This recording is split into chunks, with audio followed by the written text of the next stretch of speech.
Alrighty, y'all, we have the Yamaha R7 jacked up and ready to go. Today we're going to be installing a new modification on the bike, and it is to do with the front end over here. Oh wow, there's a spider right here. Look at this guy.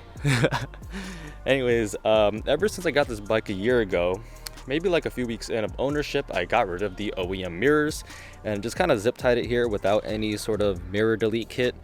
My intention was to get some aftermarket mirrors because I don't like the OEM mirrors, but I just never got it done. So a year later, I finally picked up some new mirrors, and I wanted to get some stealthy Winglet mirrors, which I have over here. Now, these are not from the very popular brand Rizoma. Those are like $400, and it's really pricey just for mirrors. And I will say they are good quality, and they're like the best of the best version. But you know, the aftermarket is a thing, and they have these for a lot cheaper. So there's a lot of universal ones out there that are kind of like oval shaped down here that fit on every bike, but this one is Yamaha R7 and R6 specific. That is why they have these angled plates. They do cost a little bit more, maybe like $40–50.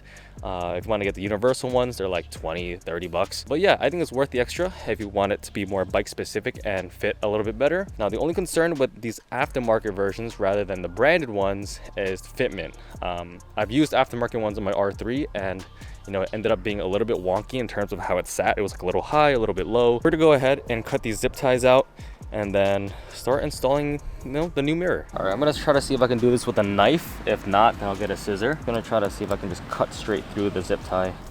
All right, there we go. Now, the reason why I zip tied it instead of just leaving it blank is because these pieces in here actually can come out. Right now we have the correct bracket on here.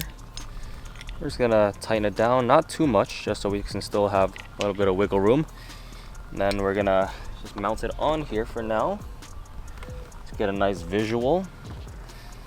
So that's kind of the look of it, and kind of adjust the angle. I probably should sit on my bike to adjust the angle. This mount here has two stubs here, which fit into this over here. And so I'm probably gonna get rid of this rubber piece. Seemed to interfere with the windscreen, so there's a chance I might need to loosen that up, or maybe I can just pop these pieces out. There we go. So you can just pop out these metal rings in here. That should be fine. All right, so now we can find the angle that we want it to be at. Now we can take the small bolts and lock it in from the bottom side. So let's put the mirror back in.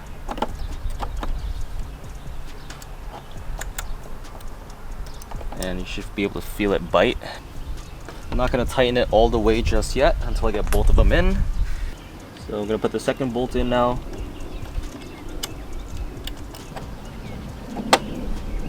Okay, so this is how it's looking, and honestly, I gotta admit, I don't really love it.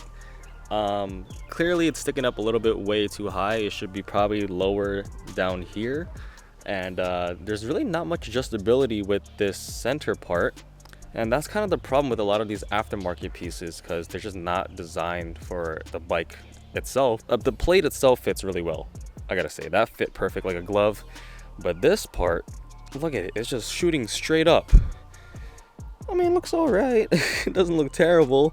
Maybe if I get the other one on, it might look a little bit more coherent, but I mean, right off the bat, it already looks a little wonky. And even from the POV, if I'm riding, right, it definitely looks kind of goofy that it's sticking out like that. So if I open the mirror, right, in terms of visibility, you're looking way past your shoulder because it's not, you know, down here as it should be. It's a little bit way too high up. Now I'm going to try to play around with the middle part to see if I can actually make any adjustments. There is a spacer inside of here, so maybe if I take that out, I can play with the, you know, angles a little bit more. I don't know for sure, but at least for now, yeah, definitely not great. All right, so I got the other side installed, and I'm gonna say it looks a little better now. It looks a little bit less crazy that there's, you know, instead of just one sticking out, we have two sticking out. It kind of creates a cool V shape with the handlebars going down and the mirrors going up. Maybe it works. Let's see, from a side angle, I mean, it's still kind of high, you know. I would really prefer it to be lower, like about right here, but yet again, I can't adjust them. They're kind of just the way they are. But I think the most jarring part is when you're seated on the bike in your first person view.